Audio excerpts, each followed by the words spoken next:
Baik, Assalamualaikum warahmatullahi wabarakatuh.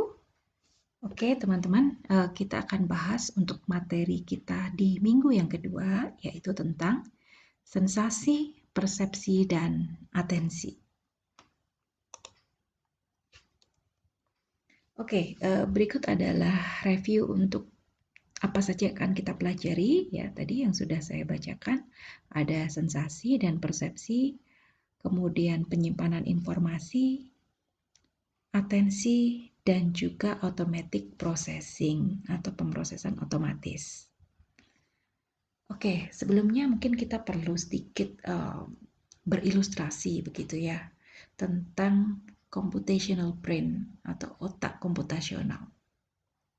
Di sistem saraf perifer, ya, sistem saraf tepi kita dan otak didesain untuk mempersepsi dan berpikir, melihat dan memahami sesuatu. Itulah yang disebut sebagai pemrosesan informasi.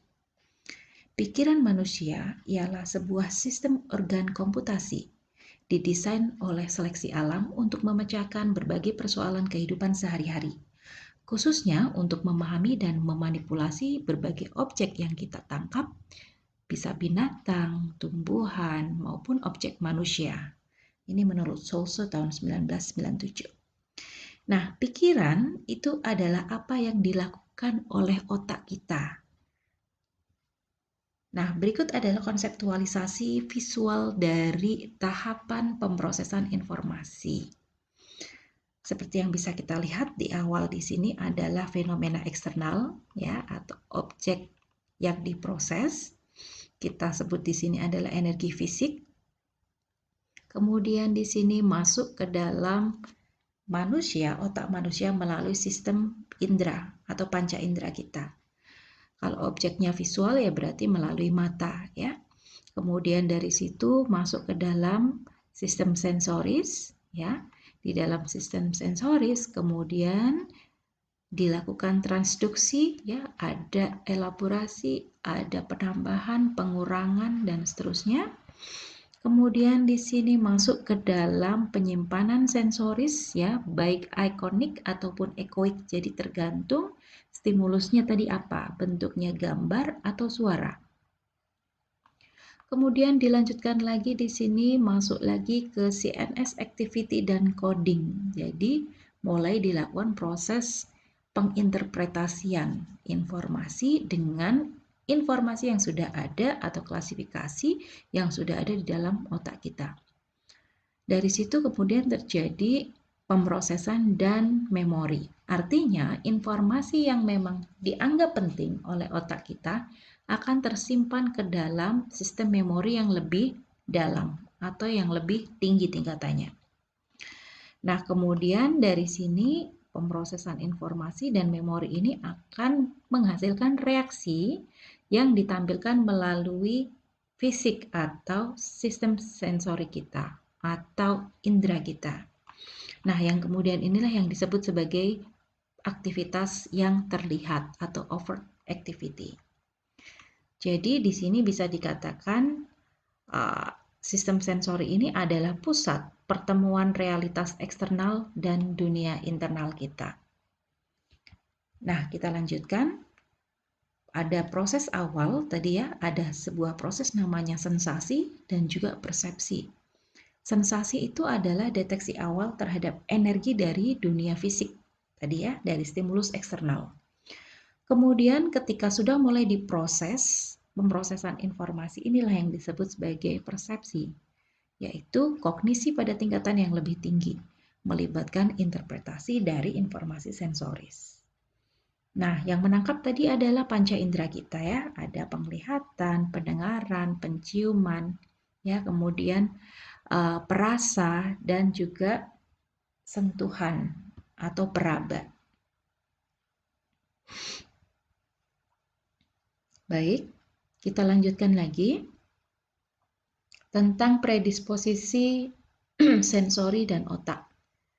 Jadi di sini dikatakan bahwa sistem sensori itu terdiri atas reseptor dan neuron-neuron yang saling terhubung oleh panca indera kita. Para ilmuwan kognitif mampu mengobservasi proses kognitif di otak tanpa memindahkan tempurung kepala. namun dengan data perilaku seperti yang minggu lalu sudah saya jelaskan. Misalnya melalui eksperimen dengan time reaction atau waktu reaksi. Dan juga menggunakan teknologi pencitraan atau imaging atau imagery. Nah, saat ini kita bisa melihat cara kerja otak dalam mempersepsi informasi dan bagaimana persepsi tersebut berjalan melalui labirin neural di dalam otak kita. Oke, salah satu yang kita bahas adalah penglihatan, karena objek visual ini banyak ya yang menjadi objek pertama atau utama di dalam pemrosesan informasi kita selain dari objek verbal. Oke, di penglihatan atau vision, perlu kita ketahui bahwa vision ini adalah tindakan sensoris atau merasakan sebuah bagian kecil gelombang elektromagnetik dari cahaya. Dilakukan oleh mata karena memiliki struktur yang unik. Jadi sinar cahaya masuk ke kornea dan lensa mata, kemudian fokus pada objek atau citra pada retina kita.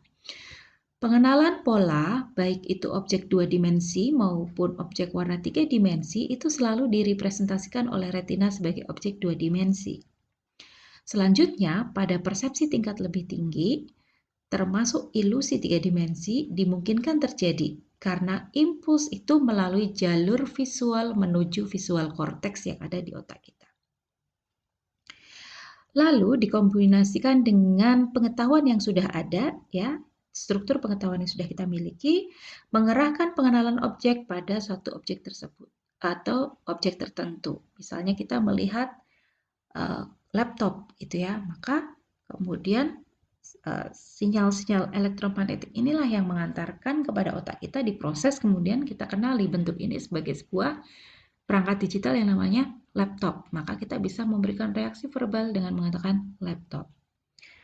Nah, sistem visual merupakan sistem sensoris yang paling kompleks. Mata manusia itu memiliki kurang lebih 7 juta sel kerucut atau cones yang sangat peka terhadap stimulus yang berwarna terang atau fotopik. Kemudian juga memiliki 125 juta sel batang atau rods yang peka terhadap cahaya yang lebih redup atau dikatakan sebagai cahaya gelap.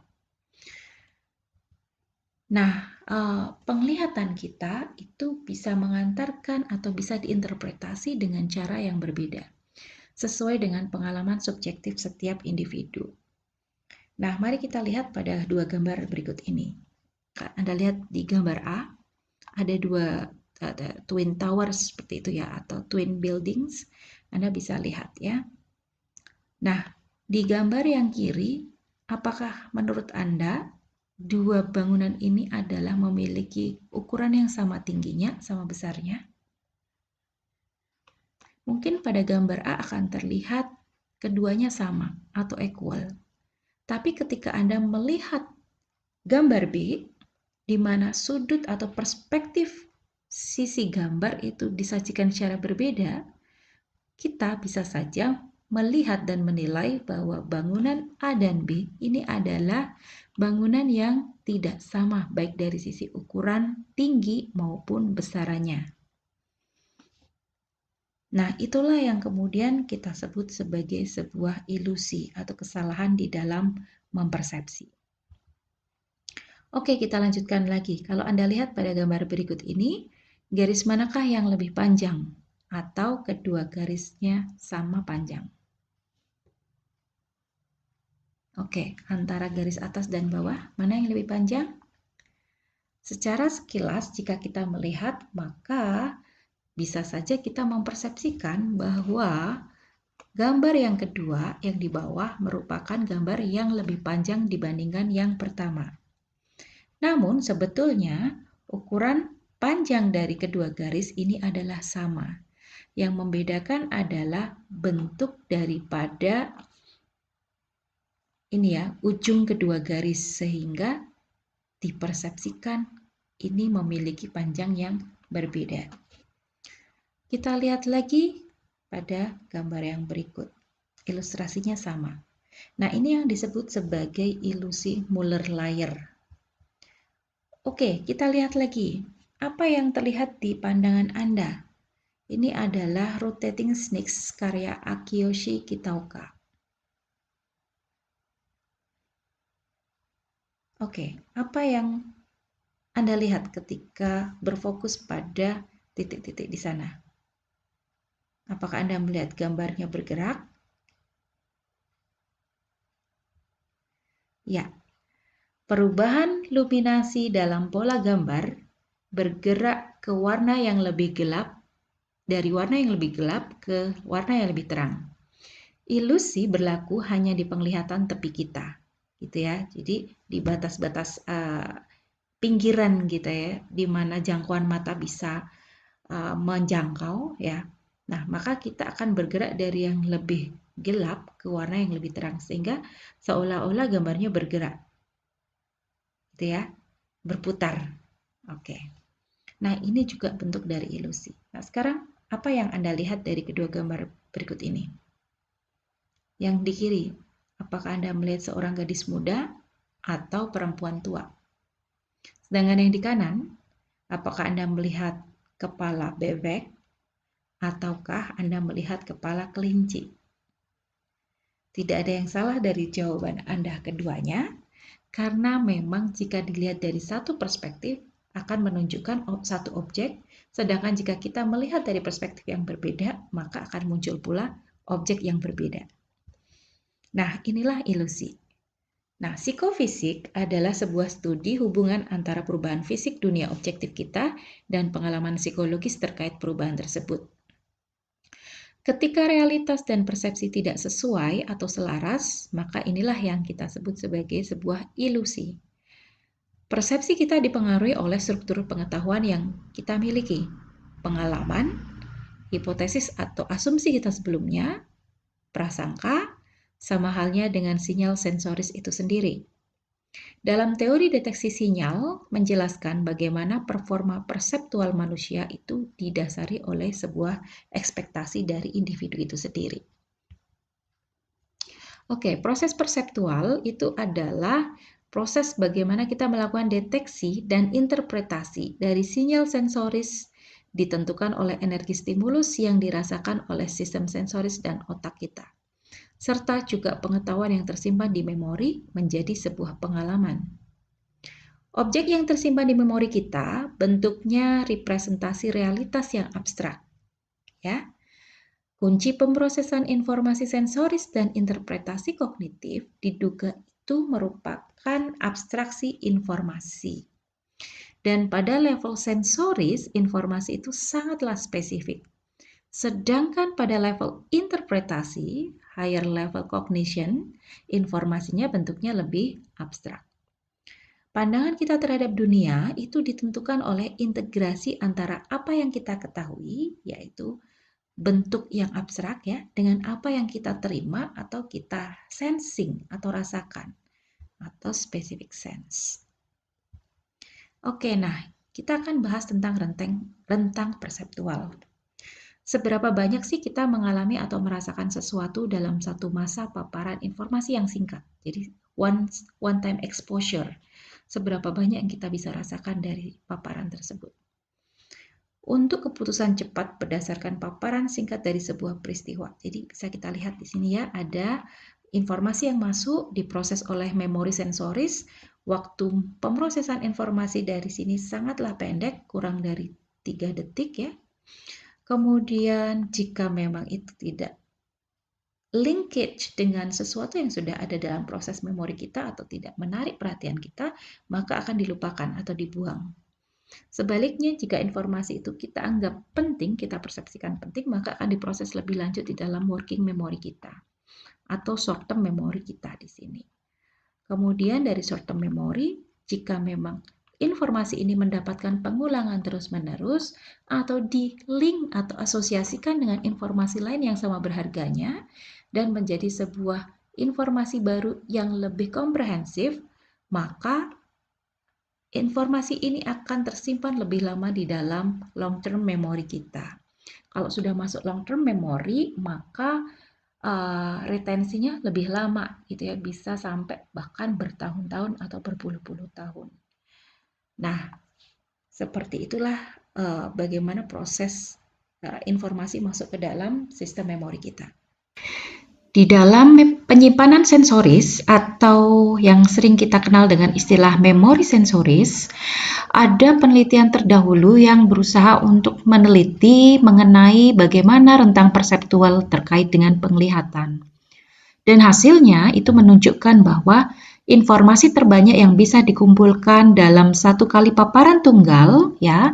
Jadi sekali informasi itu diterima dan diproses, adalah maksimal sebanyak 4-5 huruf yang tidak saling berkaitan.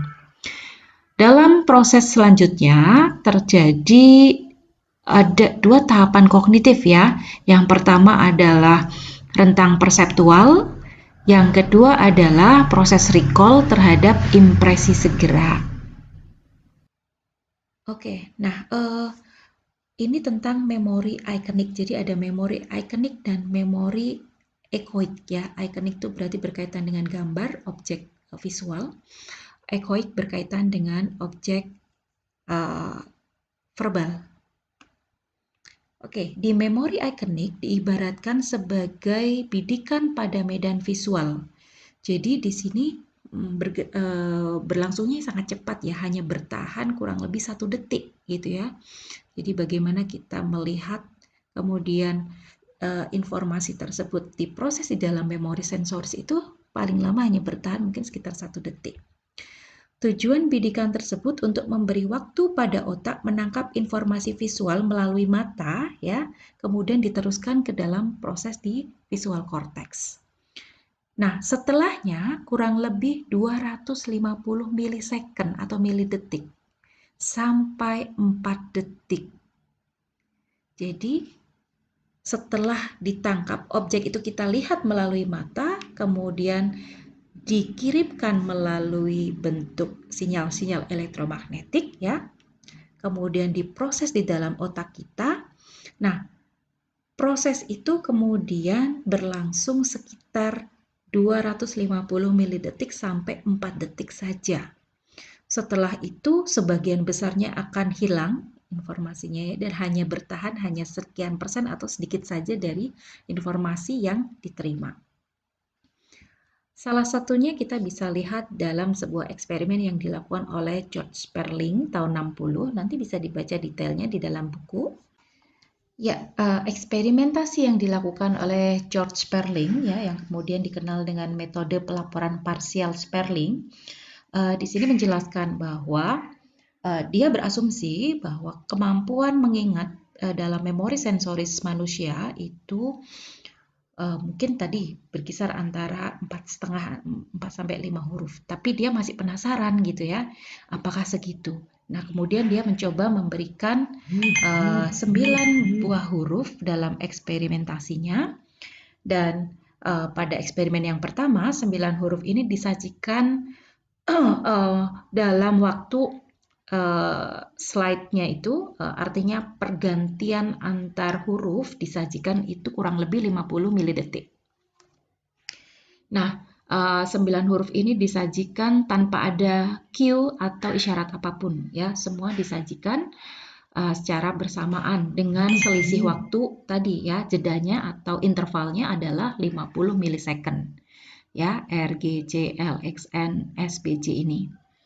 Nah, kemudian pada eksperimentasi yang kedua, dia melakukan modifikasi di mana penyajian huruf itu dilakukan secara kategorikal dan disertai dengan isyarat atau cue berupa nada.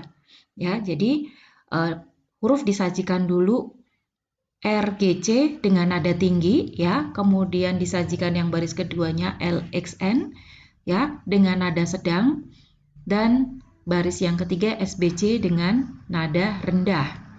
Nah, jadi di situ penyajian cue atau isyarat itu diberikan dalam jeda waktu sekian detik setelah huruf terakhir disajikan, begitu. Nah, ternyata ada hasil yang menarik yang ditunjukkan ketika dilakukan modifikasi yang kedua. Jadi pada eksperimentasi yang pertama, yang penyajian 9 huruf tanpa ada cue atau isyarat apapun tadi, kemampuan rata-rata orang untuk menebak dengan benar, merecall informasi ikoniknya itu hanya tadi betul sekali 4-5 huruf saja gitu. Nah, namun ketika informasi disajikan dalam bentuk yang kedua, ya, ada cue berupa perbedaan nada, ya, nada penyajian. Nah, ternyata partisipan ini mampu mengingat setiap baris, berarti 3 kata yang disajikan per isyarat yang berbeda, per nada yang berbeda ini hampir mendekati 100% tingkat akurasi jawabannya. Gitu.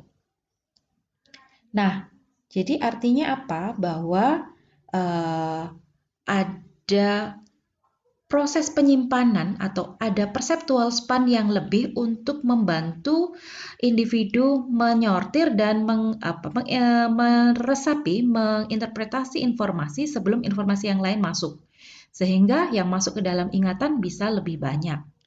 Begitu.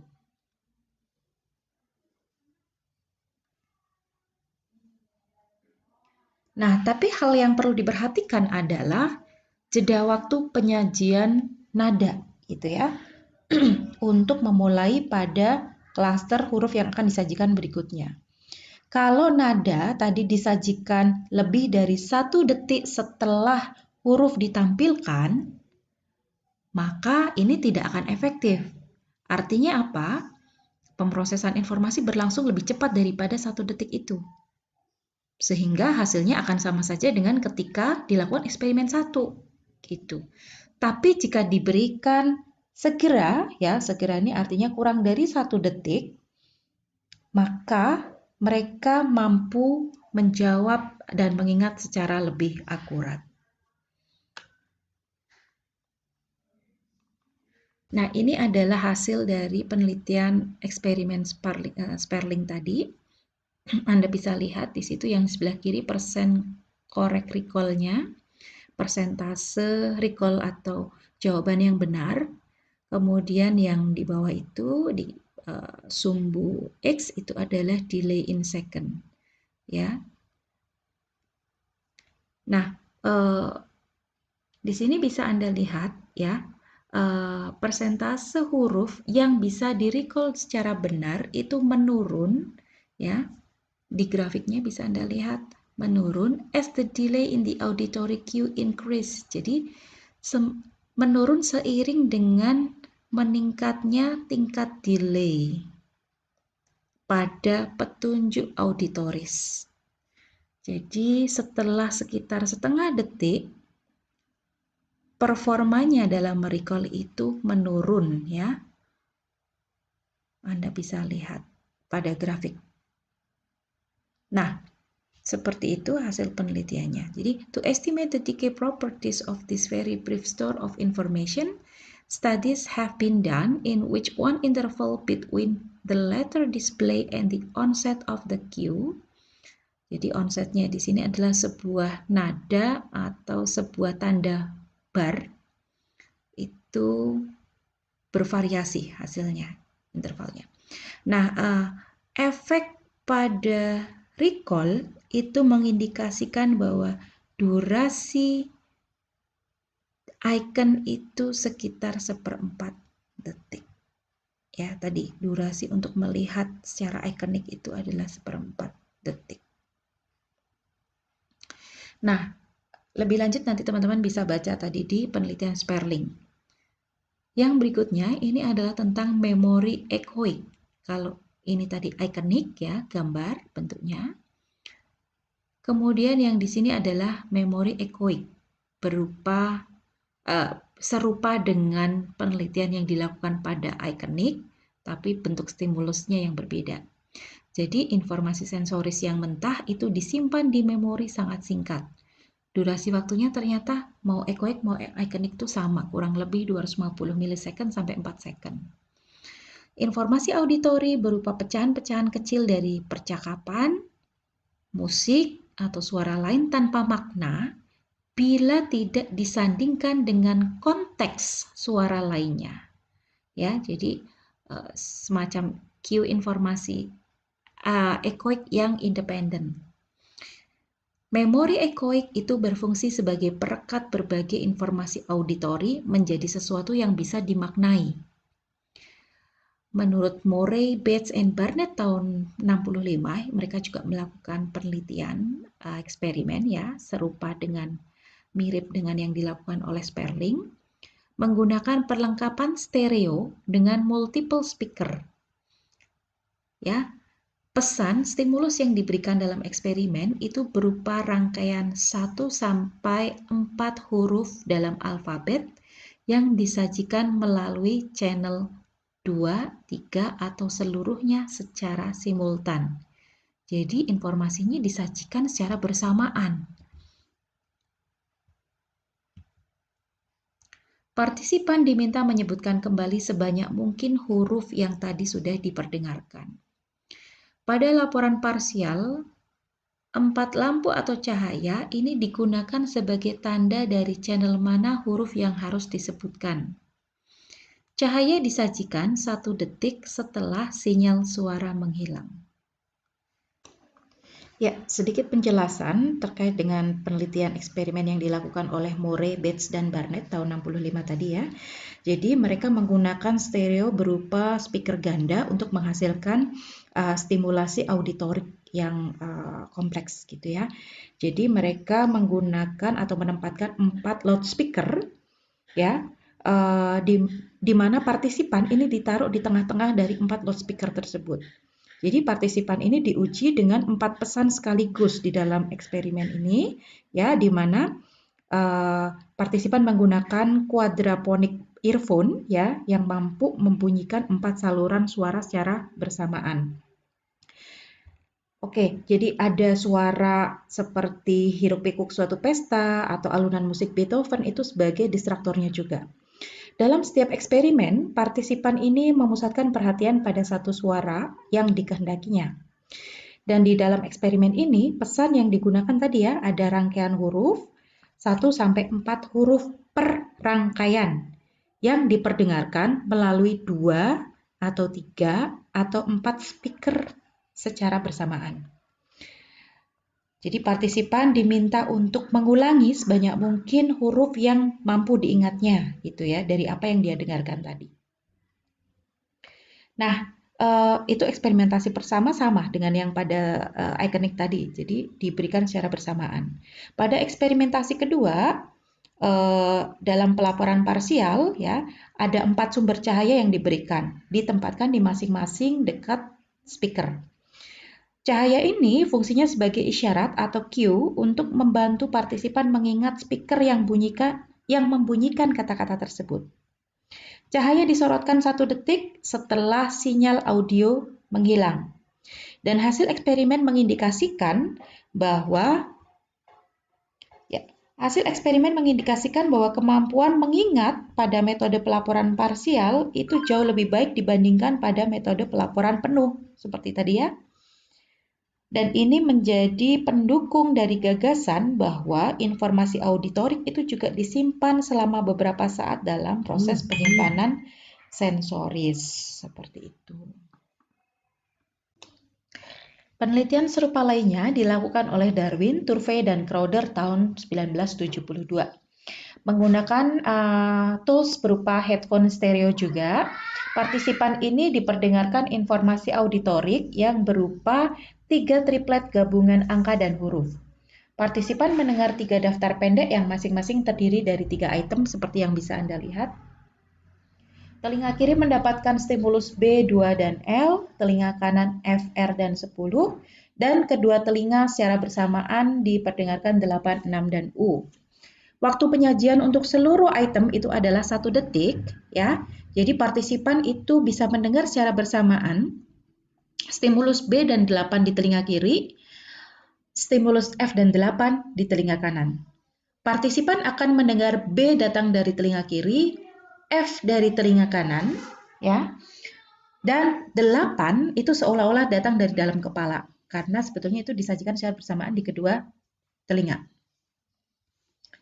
Teknik ini serupa dengan yang penelitian eksperimen Sperling ya, yang menggunakan ikonik.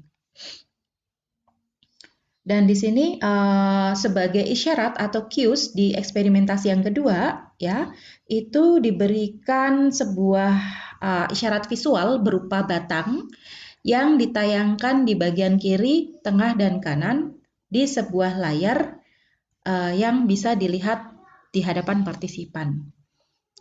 Nah, hasil dari penelitian ini juga sama, menunjukkan adanya jangka waktu di mana memori itu akan semakin berkurang atau menghilang kemampuannya di dalam memori sensoris kita.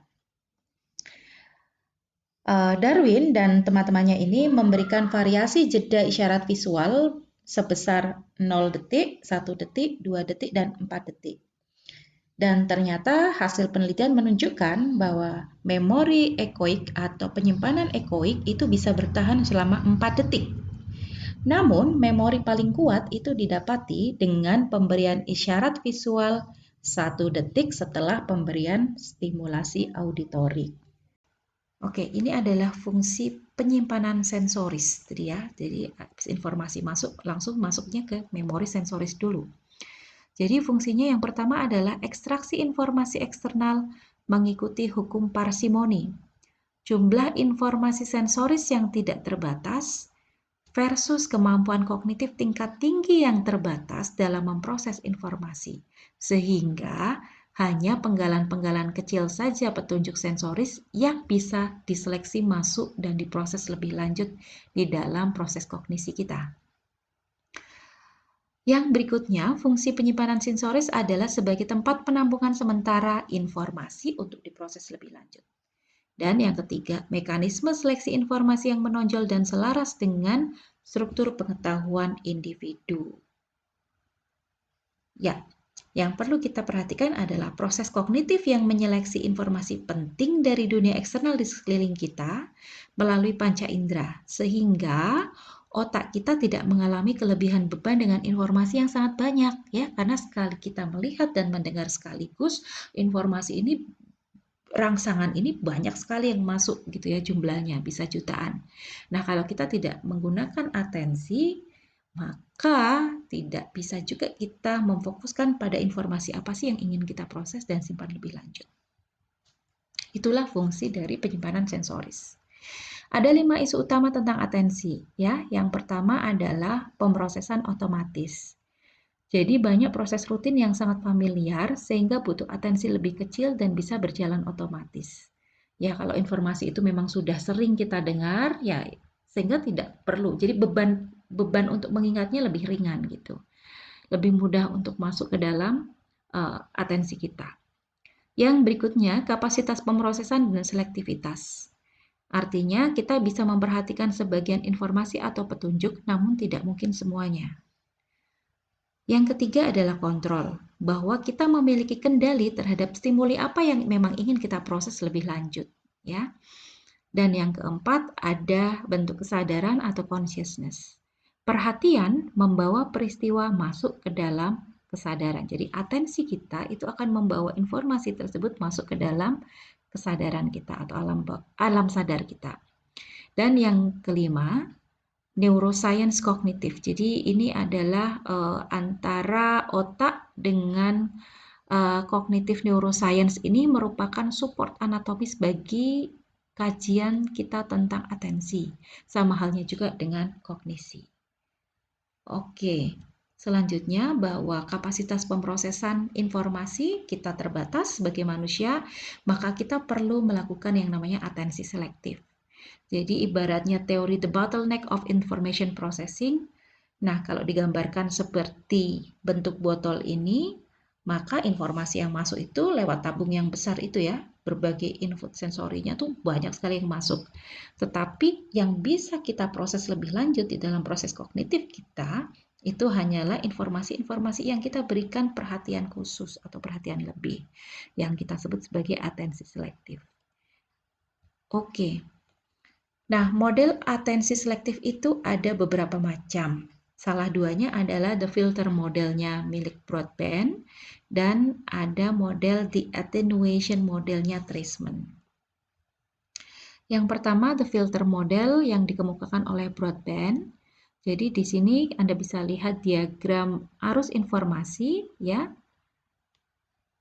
Jadi ada tadi stimulus, kemudian masuk ke panca indera, masuk kemudian ke short term store atau penyimpanan jangka pendek, disaring, diseleksi, kemudian masuk ke channel kapasitas yang terbatas, ya.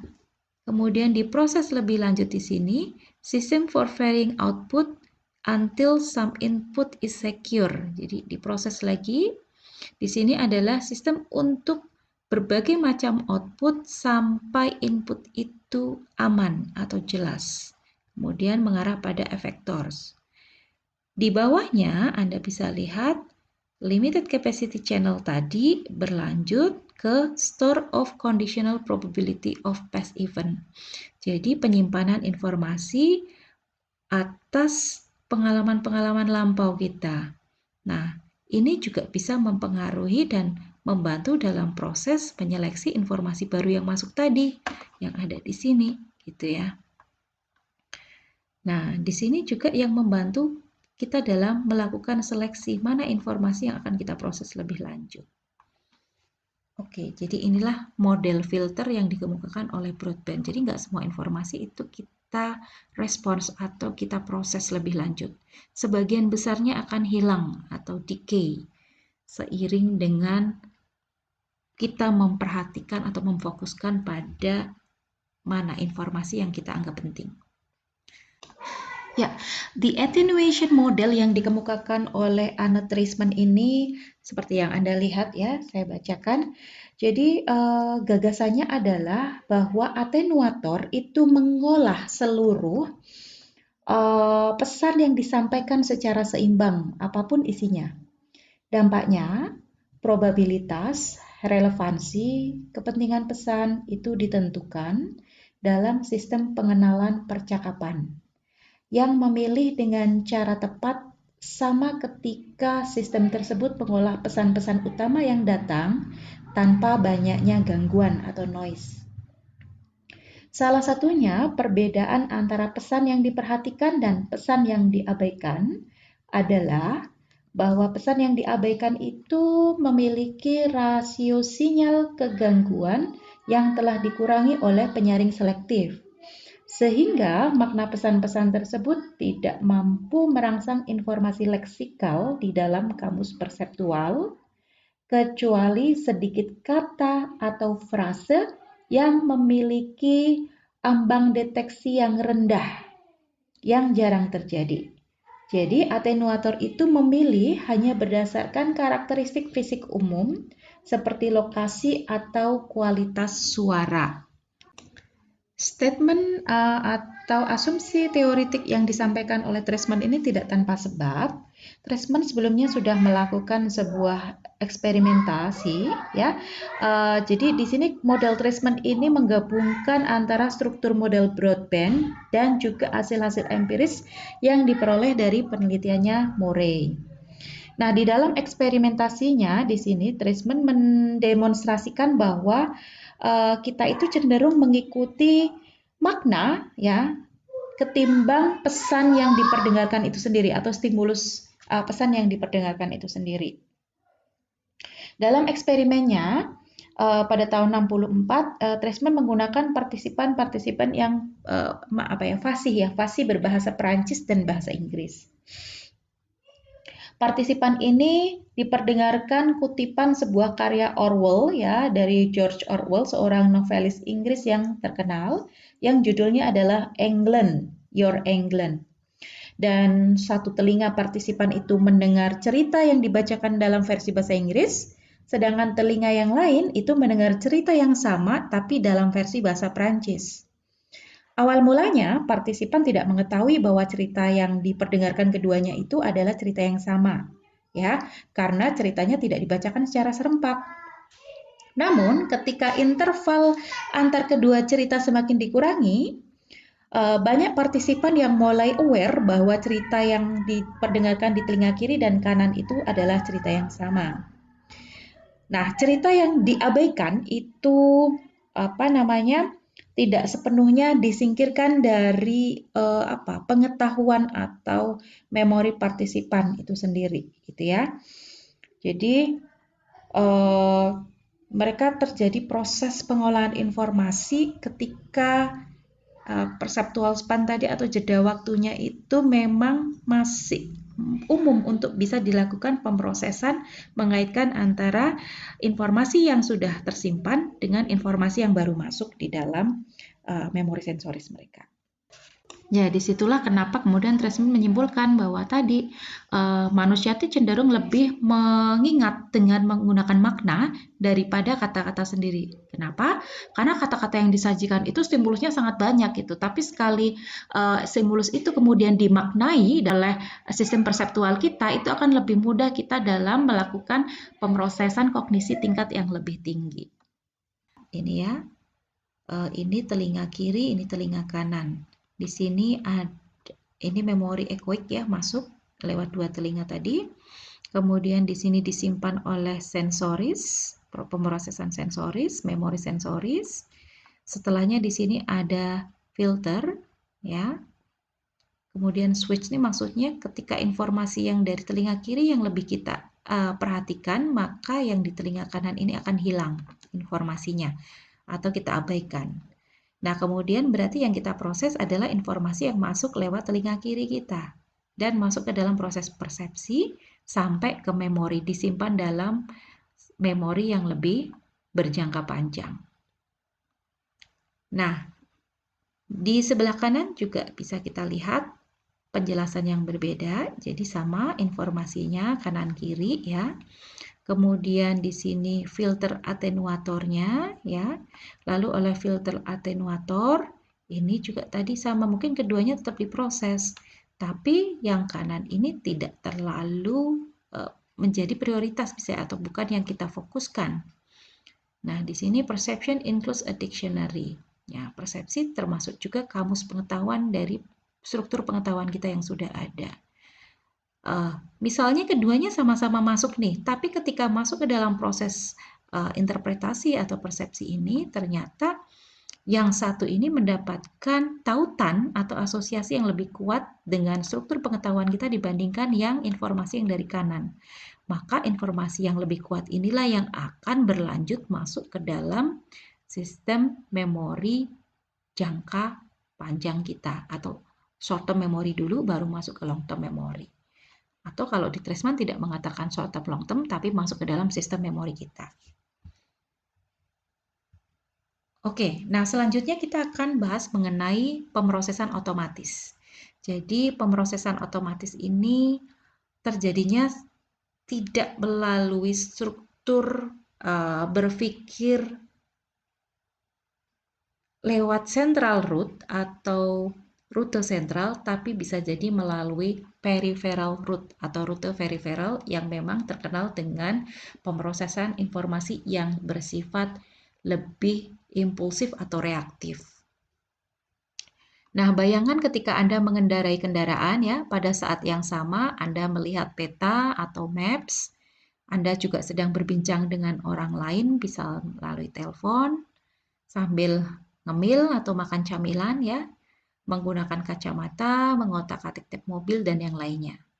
Pertanyaannya ya, ketika kita fokus berkendara, kita melakukan berbagai hal tersebut, mengapa kita bisa tetap berkonsentrasi di jalanan? Nah, jawabannya adalah karena aktivitas yang sering dipraktekkan itu menjadi sebuah habituasi dan otomatis, sehingga membutuhkan atensi yang lebih kecil untuk dilakukan daripada aktivitas baru atau jika kita belum terbiasa, gitu ya.